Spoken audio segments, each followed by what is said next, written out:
Why, hello. I love the beach. It's my happy place. And it's no secret that I love food too. A good meal can make my heart sing. Do the lasagna. And soothe my soul. Yeah, come on, come on. So I'm getting out and about. Let's go. Let's go. Meeting some amazing people. I like it hot and spicy. Producing wonderful, feel-good food. I'm a happy boy. I'll be sending my friend and fellow chef, Joseph Denison Carey, off in search of some inspirational stories of his own. Slav, I want another one, is that all right? Yeah, absolutely. You've got plenty to share. All the amazing characters and flavours we discover will inspire me to conjure up a treasure chest of delicious dishes Chicky. that I know will put a smile on your face too. So join me on my travels and in my kitchen for some good mood food.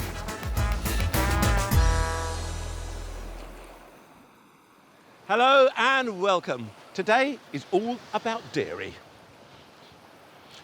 Yeah, I know what you're thinking.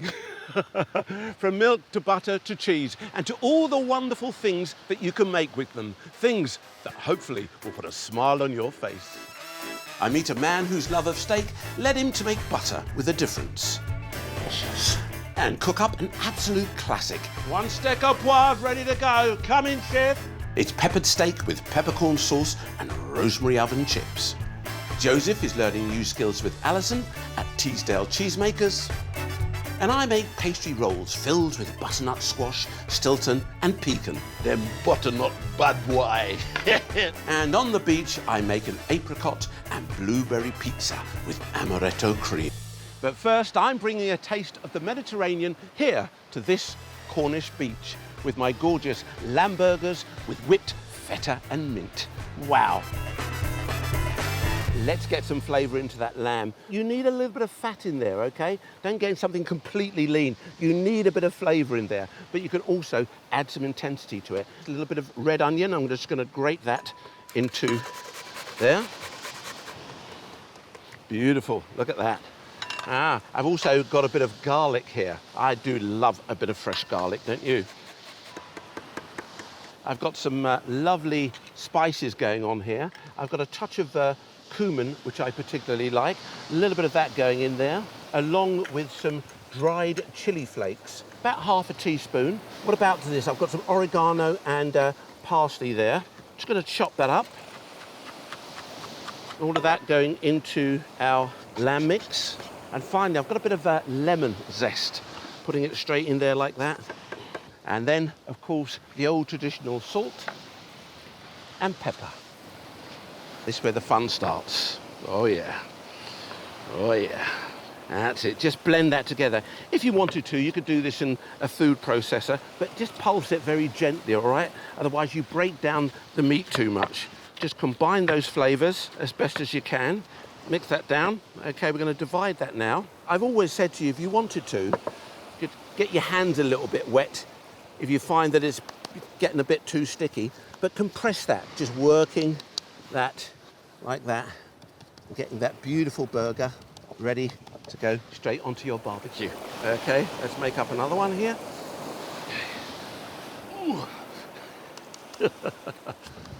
And there they are. And I'm going to slap that onto my barbecue. Now, what about those burgers? Look at those. You ever put your burgers on the barbecue and then suddenly you look around and you see it's puffing up in the middle? Do you know what I mean? Little trick here. If you get your thumb and you push down into the middle like that, OK, that will make all the difference. Let's pop these on now, shall we? OK. Now, whilst they're cooking away, let's get into our dairy. Yeah, I know you're probably thinking, well, dairy, Ains, where is it? Well, it's about to come your way now. Here we are. It's my gorgeous bit of feta. Look at that, absolutely lovely. Okay, I'm just going to take that and I'm just going to break that into some little pieces, and we're just going to pop that into our little blitzer, our little mini processor, if you like. And then to that, some yogurt. All right, so push that down a little bit. And to help that along its way, I'm going to add a little bit of olive oil. Look at that. You see that? Just to help it whip up beautifully. That's what I'm looking for. On with our machine. There you go. Just wait, that's whipped together. Okay, beautiful. Let's have a little bit of a look. Touch more olive oil. Back on again, lock that up.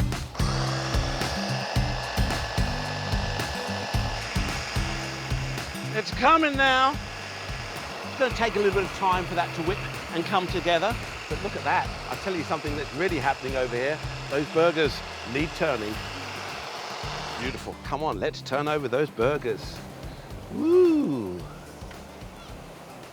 Woo! Look at that. Wow. They're looking good. Little bite there on the top. Love that. Fabulous. Okay, here we go. Let's finish whipping this up. And I'm going to turn that out into a bowl. I'm going to add a little bit of lemon zest into it and a touch of mint. Oh, now, how's my whip dip going? Look at that. It's bulked up, it's blended together, and I'm going to add 1 or 2 little bits to it to really bring it alive. Ooh, it's like ice cream on the beach, isn't it? Ooh. Oh, lovely, lovely, lovely, lovely, lovely. Beautiful. Okay, let's finish that off with a touch of lemon zest and some fresh chopped mint.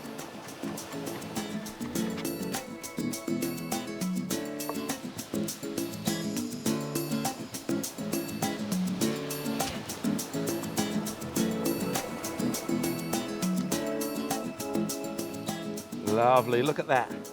Now we've got that's been whipped up beautifully with the yogurt. And can you imagine it against those burgers with that little bit of spice in that cumin and that chilli going in there? This will have such a cooling effect on the whole thing as we spread it on the top of our pita bun, our pita pocket, if you like. Okay, what are we going to put inside that pita pocket? Well, how about a bit of onion, a few onion rings maybe? Just a couple of those nicely thinly sliced onion rings. Just a few of them, we don't need too many, along with some sliced cucumber. And of course I've got some lovely vine tomatoes there. There you go. Right, are you ready for this? I think it's about time we serve, don't you? Just warming those pita breads a little bit. Mmm. Fab. So we prep them up a little bit. A little touch of that going there. A few of those onion rings. A bit of tomato going in there. Now, what about that lamb burger? Let's get them off and on there, shall we? Get in there, my little darling. Get in there, my little darling, and caress those pita breads. Wonderful. Ain't finished yet. I want just a little touch of that there, okay, to really bring that alive. There we are. Lovely. A couple of bits of onion there. Oh. The perfect dish for a Cornish beach. The perfect dish for anywhere. My lamb burgers with whipped feta and mint.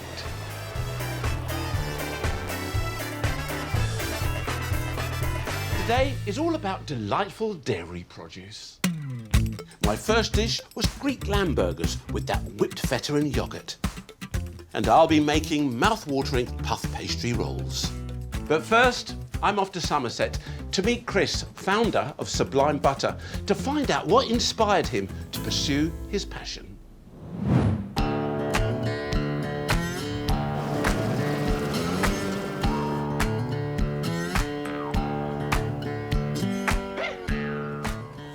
Chris, Ainsley, how you doing, mate? Hey, Ainsley, good to meet you. Yeah, good to meet you too. Been hearing so much about your butters. That's great. I'm looking forward to showing you. How about we go and have a look? Yeah, why not? Let's go and do it, yeah.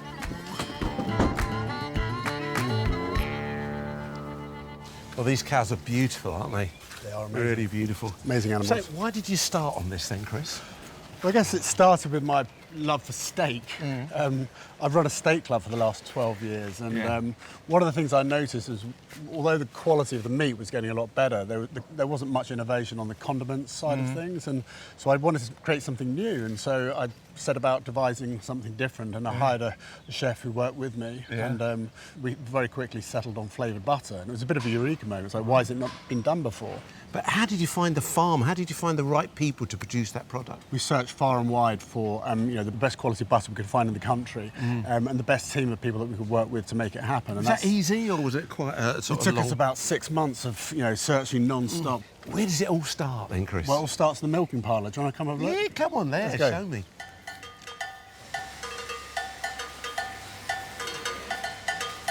Come and look at this. Wow. So how many cows do they have here, Chris? There's 1,000 milking cows, each doing 33 litres of milk each day. So you can imagine it's a lot of milk. A lot of milk and a lot of opportunity to create some fantastic butters. Absolutely. Too. Do you want to see it churn? Yeah, come on then, let's go, yeah.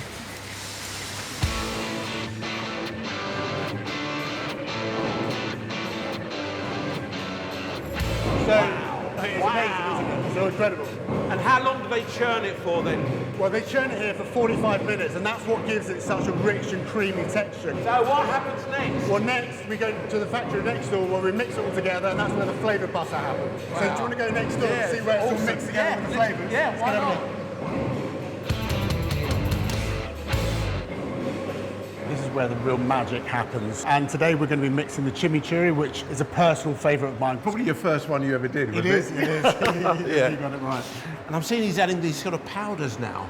That really is important to get all these flavours into the butter, isn't it? Yeah, we've got some herbs and spices in there, some chilli flakes. Look at that colour, Chris. And as he puts the parsley in there, it kind of takes on that lovely kind of green tinge, doesn't it? It's a tricky business, making flavoured butter at scale. It's one of the reasons why we do it here at the farm, and it's a learned practice that's taken a long time to perfect. Now what happens, Chris? When it's mixed, we take it over to the packaging, where it's piped out, extruded into the foils, and then it's shipped off to the butchers and farm shops up and down the country. Well, that sounds brilliant, Chris. But any chance of getting a taste here? Why not? Let's go taste it now. Okay, why not? How good does that look? It looks fantastic, doesn't it? Oh, wow. What do you think? You really have captured it there, haven't you? It's great, isn't it? I love it so much. This one here is a classic steak accompaniment. Doesn't get much better than that. You've got the herbs, and then you've got that beautiful chili aftertaste. Can you get that? Absolutely. It all comes through, the spices are subtle enough, and even the coriander, the ground coriander comes through. What other flavours have we got here? This is a red chili, smoked sauce and lime. Looks great. Have a go at that. Do you know, Chris, I like the taste of chilli, and this absolutely delivers. You get that chilli kick almost instantly, but that's that quality butter that kind of really silky on your tongue. It all comes Lovely, together. Man, that is wicked. Now, what about this one then? This is one of the most popular lines. This is our number 5, garlic and herb. Simple flavour. You can use it in so many different dishes. Obviously you can just simply put it on toast as well. Make your own homemade garlic bread. It's simple. What a good idea. Yeah. You're talking about something quite classic here, aren't you? Garlic with herbs, and again, it delivers. It absolutely does. I'll tell you what, Chris, you've taken people on a wonderful journey here. All these different types of flavours, just simplifying cooking a little bit more. Thank you so much. My pleasure. It's been an absolute pleasure. Thank you, Sam. And your steak and your sauce. Enjoy.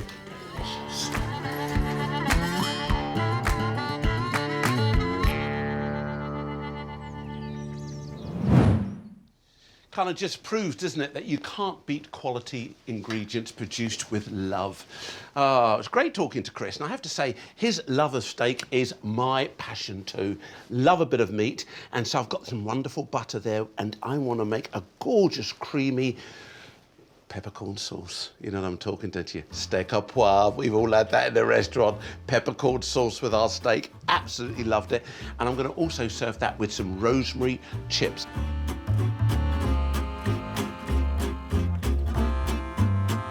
Now, in order to get those chips just right, I've blanched these potatoes, and I've only literally brought it to boil, then taken it off. And the most important thing is dry them off. Put them in a tea towel or a bit of kitchen paper, nice dry bowl, in with your potatoes. And then I'm going to hit that with a good amount of the old olive oil, all right? I've got some rosemary here. And what I like is I'm going to take those little twigs of rosemary, just pull them down. Can you see how I pull that down there like that? Okay, then we give that a little bit of a chop. Beautiful.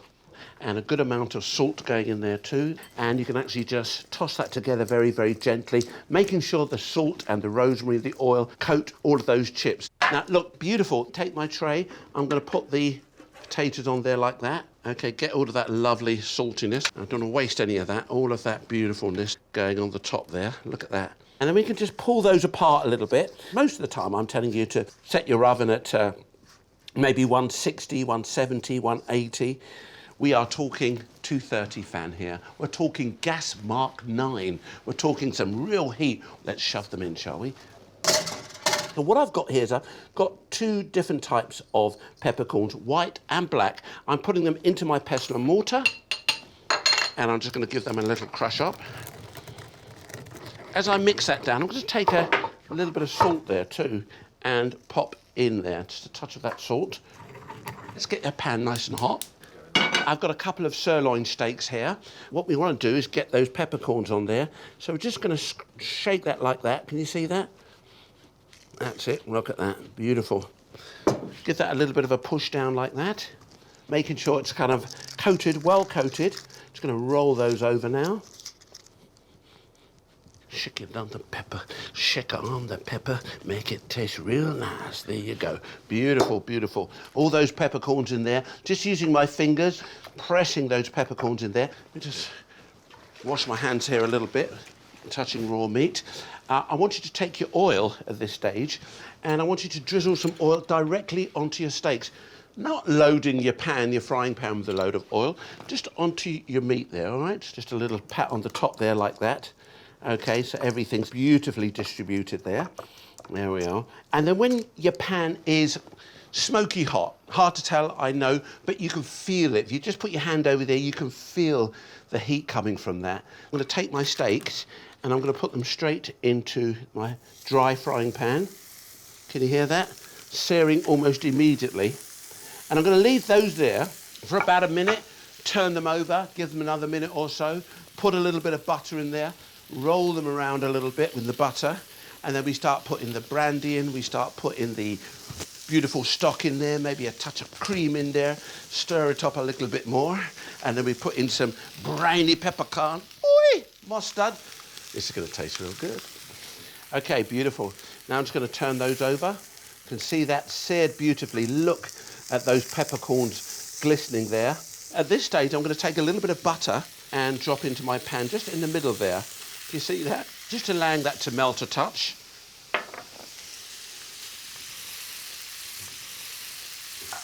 Some of that lovely butteriness there, look at that. Just putting that on the top of our steaks here. When that butter starts foaming like that, you're talking about a lot of lovely dairy richness going on straight into your pan there. I'm going to take my steaks and I'm just going to rest it here. All right, there they are. Now, I do like it medium rare, and I think they're going to be absolutely perfect, those steaks. Now, what about making up that sauce? Got some shallots here. I've got the root at the back here, which holds the shallot together. So it's the other end I'm pulling out here, just like that. Can you see that? And then when we get to that stage, we can just chop that up like that. All right, there you go. Now, just a little bit more butter going into the pan with our shallots. And just move your shallots around in that lovely sort of buttery melted butter there. Just move those around the pan nice and gently. That's fantastic. That's coming together really, really lovely. And what I've got here now is my peppercorns in brine. Okay, you can buy it, you can get it in tins. Sometimes they come in jars, but we're putting those peppercorns into our pan. Let them sizzle a little bit. Now, if you are feeling, brave, let's go and say if you're feeling brave, or more importantly, if you've cooked before, you probably know about flambeing. Do have to be very, very careful here, guys. I remember when I was in the restaurants, the maitre d' used to do all the steak down and stuff like that in front of the customers, stuff like that, steak au poivre, and the pièce de résistance was the flambé.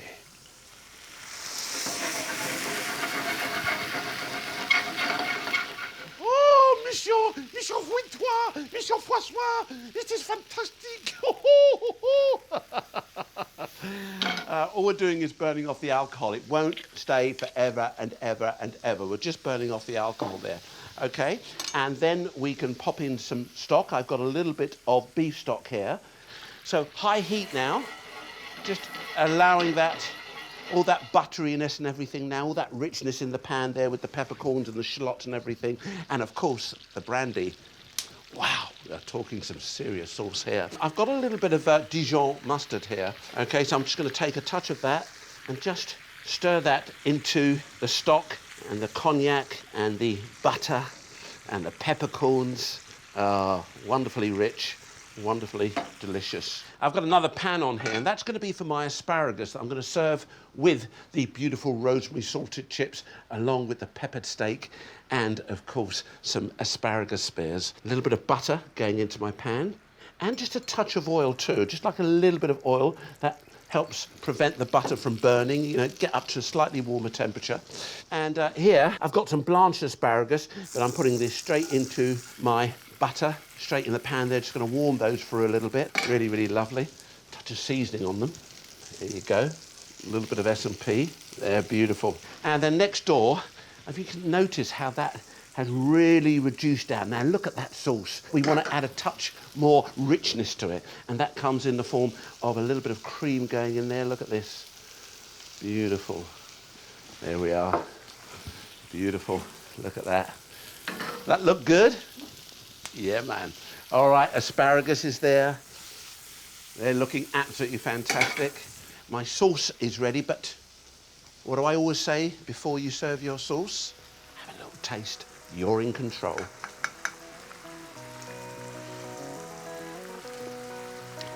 Oh my word.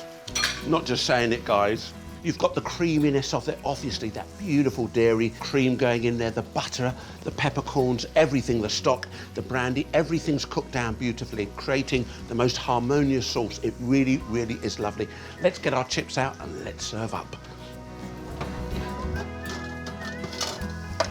Check out these bad boys here. Look at them. They look lovely, crispy, crunchy, scented with the rosemary. Take that off. Our sauce is ready, our asparagus is ready, our chips have roasted beautifully, our sirloin has rested. Always talk about resting your meat before you eat it, so it's lovely and tender to the bite. And we are ready to serve. One steak au poivre ready to go. Come in, chef. Just popping those chips on there. Just look at them. Don't they look lovely? Got some asparagus here now. Just pile those up. Remember, I'm putting them on casually, a little bit higgledy-pickledy, and that's all about feeding the eyes with food, isn't it? Now, what about that steak? Once you've relaxed your meat a little bit, it releases. You know what it's like when the juice starts to come out? Well, all of that is going into our peppercorn sauce. Beautiful. We'll take the steak, just carve that beautifully. Can you see that on the angle? Can you see what I'm doing here? And what that creates when I put that onto the plate, can you see that? Looking so, so pretty. All right. A little bit of parsley here, just a touch. Just the smallest amount of that like that. There you go. And of course, last but not least, our rather beautiful peppercorn sauce. So there you have it, my peppered steak with peppercorn sauce and rosemary oven chips. An absolute classic for a special occasion, any occasion, because it's so, so good.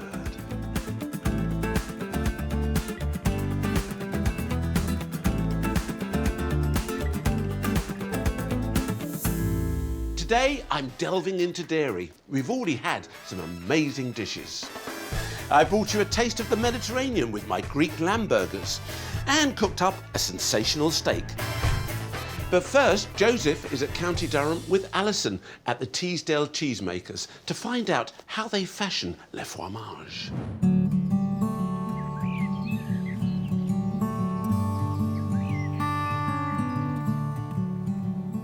Any great cheese is testament to the attention and ingenuity of its maker. I've come to meet Alison to see how she transforms milk into her award-winning Teesdale cheese. Alison. Oh, hi. How are you? You're right. I'm good. Busy at work? Yeah, I'd shake your hand, but... Yeah, thank you for that. Who are these guys? These are new arrivals. They're our rare breed goats. We make goat's cheese, so we thought it'd be nice to have some goats on the farm. And having rare breed, it keeps the breed alive. Amazing. Well, I have come to see the cheese, Alison. What direction is that in? Okay, let's go. I'll show you. Yeah?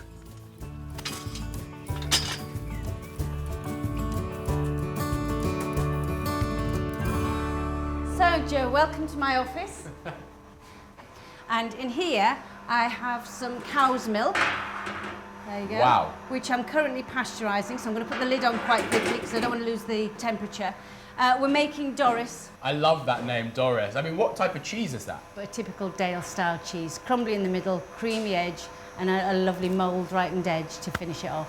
What would happen after this? So we cool it down, it sets, and then we mould it. Do you want to see our technique? Oh, just wait there.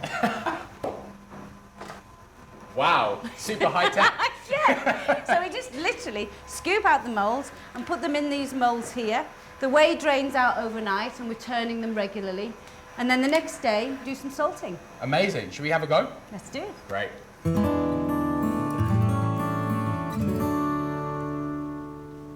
So, a bit of salt down like that. Perfect. Okay. Then I'm going to grab this cheese. Now, it looks quite delicate. Then more salt on top. Yeah. Now you're going to massage all that in. And you want it to come around the side as well, don't you? And then you're going to flip it over. Like that. Flat hand. So we leave these for 26 hours. We'll wash the salt off. And then they go into the cold room. So let me show you where the cold room is. Amazing.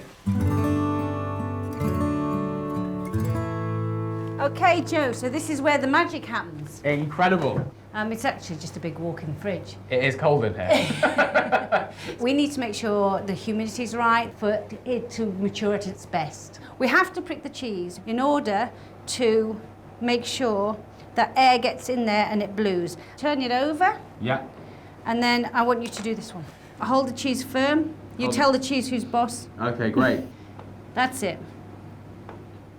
And then you just want to fill in all those little spaces. Beautiful. Lovely. So now we need to do around the sides. Right. That's it. Good. Okay, Joe, that was really well done. Thanks. So I think you've earned your cheese now. Thank goodness for that. Right, after you. Come on then.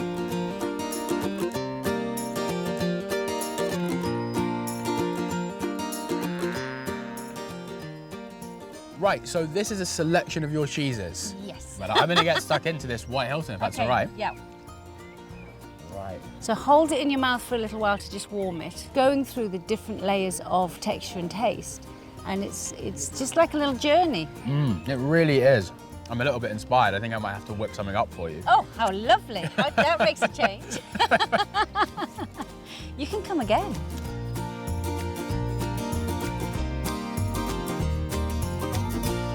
If you're looking for something to eat with your blue cheese, try it with a bit of pear and walnut. It's a classic combination that complement each other beautifully. So, peel the pear.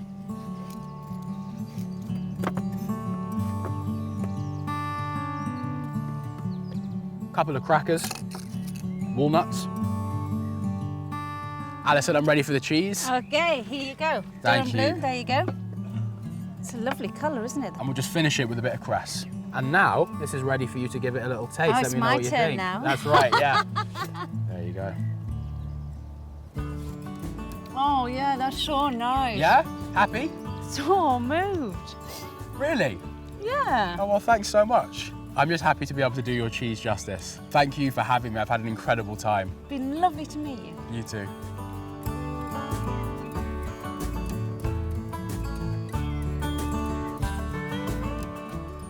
It's incredible how something as simple as milk can be transformed into a variety of rich, complex flavours. Alison's taught me that cheese making is just as much about art as it is about science.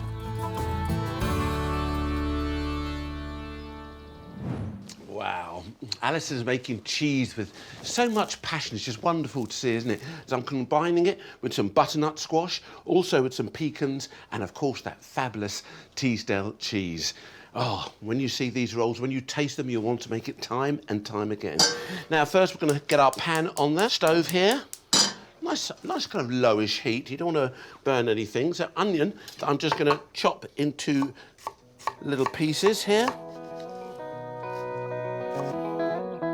And a little bit of oil going into my frying pan. And then we're going to just take our onion, pop that in there.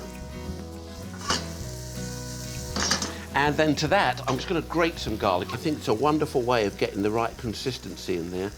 Just give that a little bit of a stir around. Oh, isn't it wonderful? And what about these? This is something that I've got in my garden at home. It's one of the most robust of herbs. That's why I absolutely love the sage. Just chop up a nice bit of fresh sage to go into our garlic and onion. Stir that round a little bit. Wonderfully aromatic again, gotta say. Really, really lovely. Now, whilst that's cooking, nice and over a lowish type heat, I'll talk to you about my butternut squash. I've already roasted this off in the oven. That's 180 degrees fan, that's gas mark 6, and I've put that in there for about anywhere between 25 to 35 minutes, all right? What I'm looking for is, I've got a little bit there. Can you see how, if I squeeze that, how that just breaks up? That's what you want. You want it lovely and soft, but yet still holding its shape.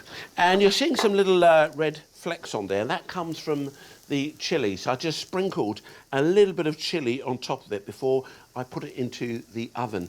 And it's wonderful. Lovely sort of pepperiness that happens when it's roasting there and all the oil and everything. Beautiful. Then literally we're just going to transfer that to a bowl. Here it is. That's cooled down, by the way, guys. It's as long as it comes out of the oven, it's not baking hot. Even if it's a little bit warm, you can get on with cooking it. And then, of course, we've got the addition of the now cooked onion, sage, and garlic. All of that's going in there too.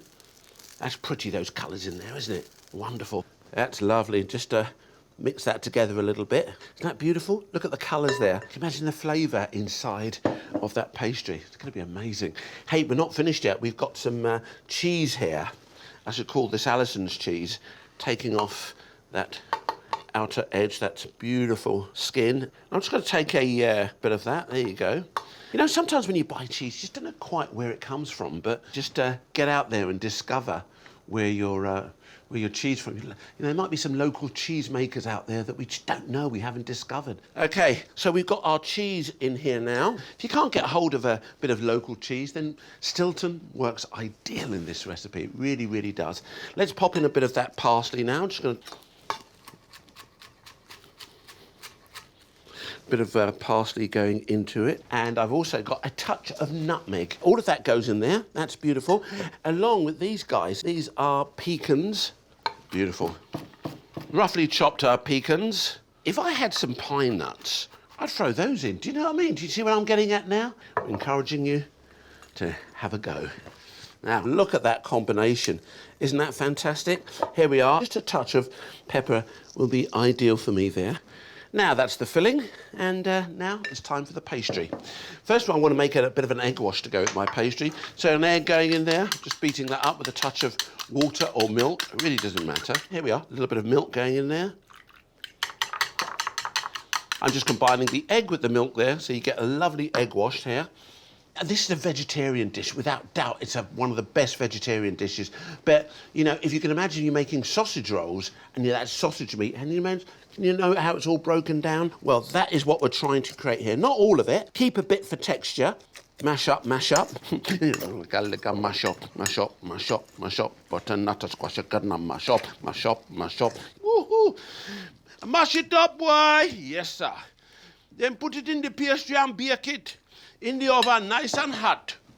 Mash up, mash up, mash up. Okay, let's get our pastry out. So as you can see that, I've kind of sliced that into 2 slices there. And what I'm going to then do is I'm going to take my mix, and then I'm going to pop it down the middle like this. Look at this, check this out. Okay, can you see that? Not too much, guys, because we've got to roll that over. The pastry's got to be rolled over. So take that and pack that into the middle there, just like this. And then we're going to do the other one here. And then you're taking a little bit of your egg wash, okay, and just popping it on the edge there like that. Can you see? All right, we'll do one there, just popping it on the edge like that. Then we can roll them over. You're just going to take that, I'm going to roll that like that. Can you see how I've gone all the way over? There we are. And then once that happens, you're just kind of using your fingers here now and the paper just to kind of drag that round and tuck it underneath. And then the outside of this edge, but we want to make sure you get a really good seal. So just a little bit there too, okay? Making sure that that's tucked in there, we can then go all the way. I'm going to turn that round with the paper on it. Once again, lifting that up. Can you see that? Over that goes. That's it. and then pushing that underneath, pushing that pastry back in there like that. There you go. A little bit of egg wash on there too. Over, nice and tight. And what I'm going to do is I'm going to cut that in half, and then in half again, creating 8 sausage rolls.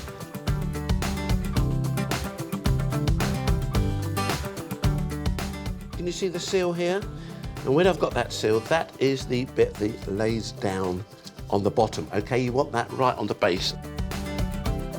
Look at that, just a little bit of egg wash on top. And then I'm going to make little cuts here into the pastry. If you want, you can do it on the angle, but just like that, look. This is nigella seed. Nigella seed, a lot of people refer to it as black cumin. Okay, just sprinkling a little bit of that on the top here. And then I'm going to pop those into the oven. That's 180 degrees fan, gas mark 6, for about 20 to 25 minutes. They look amazing, they taste amazing, hot or cold, they are amazing.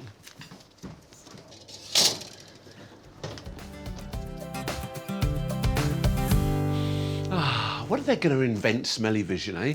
Because these smell absolutely amazing. Let's get them out, shall we? Yeah, them butternut Budweiser. Look at those, aren't they fantastic? You can serve these hot or cold. All right then, absolutely lovely. Look at these, they're fantastic. Really, really lovely. And when we put that all together, what do we get? We get butternut squash, blue cheese, and pecan pastry rolls. Check it out, you'll love it.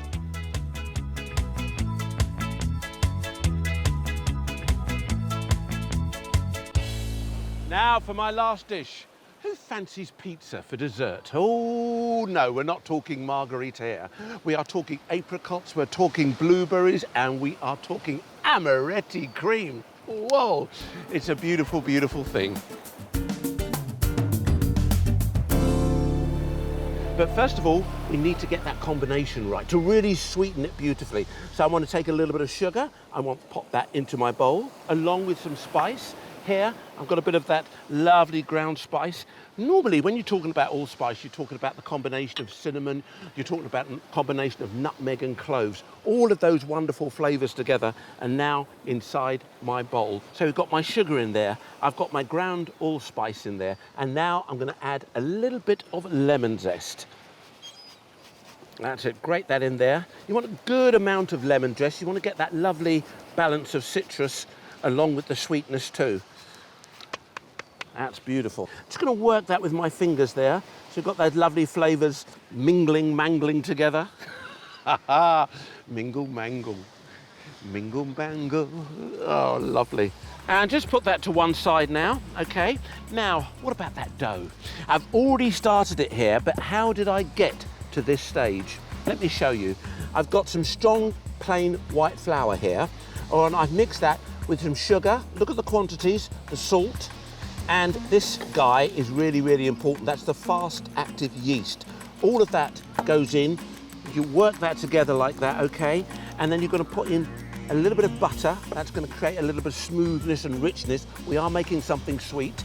Doesn't necessarily, you don't necessarily need butter when you make pizza, but we want a bit of richness in there. And then this water, that's all it is, guys. You work it together, but not all of that quantity of water. Just slowly add the water until you've got that breadcrumby stage and it forms, and then suddenly you rub it and it comes together in a ball. I then work it on my board, and then I put it into a bowl, okay, and you're waiting for it to prove.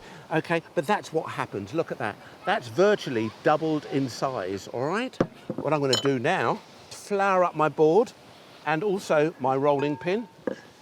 Okay, and out with my dough. That's it, beautiful. I'm going to knock that back a bit. Can you see that? Knocking the air out of it. It's all that lovely flavour. The yeast has kind of reacted and puffed it up for us, creating that lovely little pockets of air and pockets of flavour too. All right. Look at this. That's fantastic. Now we can start to give that a bit of a roll. That's it, using your hands there, pulling some of that flour in like that. There you go, beautiful. It reminds me of Aldo, my old pastry chef. Had a wonderful flair with pastries and stuff like that. It was such a joy to watch people when they enjoy baking. There you go. Working that out, look at that. Really stretching it now.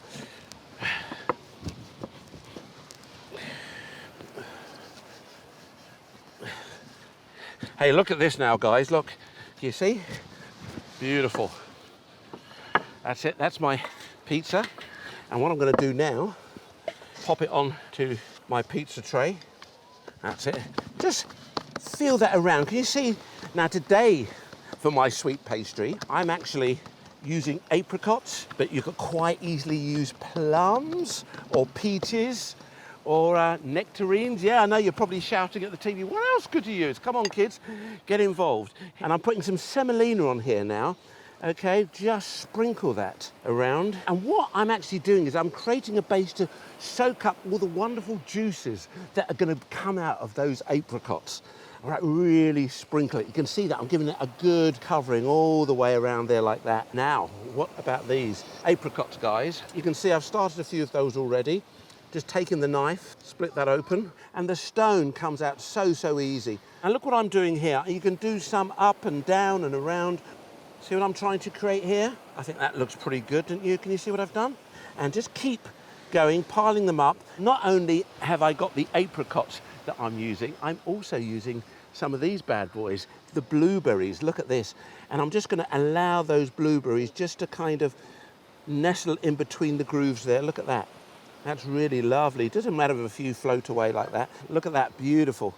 Yeah, I think that looks so attractive. I've also got here, look, little bits of butter, okay? And I just want to put little dots of butter. Can you see that? Just dotted all over the place. That's going to melt into those little pockets or those little apricot nest, if you like. Go and put some butter in my nest. Oh, lovely, there you go. Remember earlier on I did the sugar and I mixed it with the spice and the lemon? Well, this is the opportunity for you now just to scatter that on the top there, all right? Carefully, making sure that every little area gets a little bit of sweetness. Beautiful, just look at that. That's perfect. And now just pop that into your pizza oven. Here it is. Oh, my lovely. That could take 5-6 minutes, it could take 10 minutes, depending on the heat of your pizza oven. And of course, depending on the size of your pizza. Now, if you haven't got a pizza oven, shove it in your oven at home. That's gas mark 7, 200 fan, all right? For about 15 or 20 minutes until it's lovely and crispy and golden. Lovely. And now my sweet pizza dessert just wouldn't be the same without a nice, rich, beautiful, creamy topping. Yeah, I've got some cream here that I'm whipping, double cream. I love the richness of it. I much prefer to have a small amount of something that's rich and wonderful than something that lacks intensity, but that's just me, okay?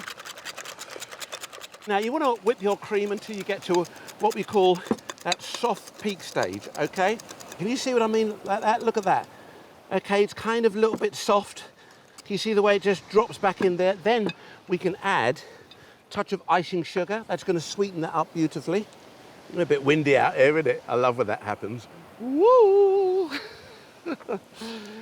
Little bit of the amaretto liqueur. That's almond liqueur. Just a touch of that, okay? Just a little bit. It's beautiful in there. Just whip that in there like that. Can you see that?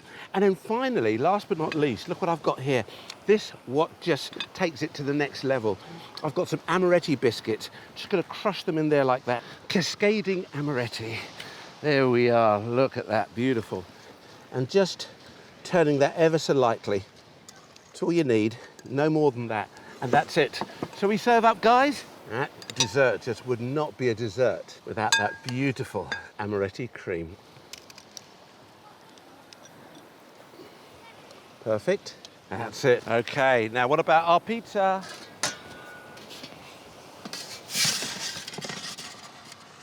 Wow. Check that out, guys. Isn't that magnificent? Just going to slide that straight onto our board. Ah, isn't that gorgeous? Just check that out.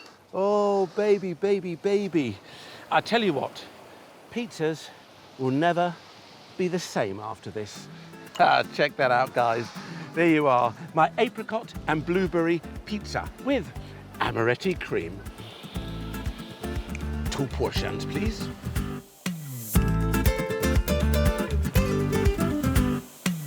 Well, there really is a wonderful world of dairy out there, and I hope today's show has given you 1 or 2 new ideas of how to use it in your cooking.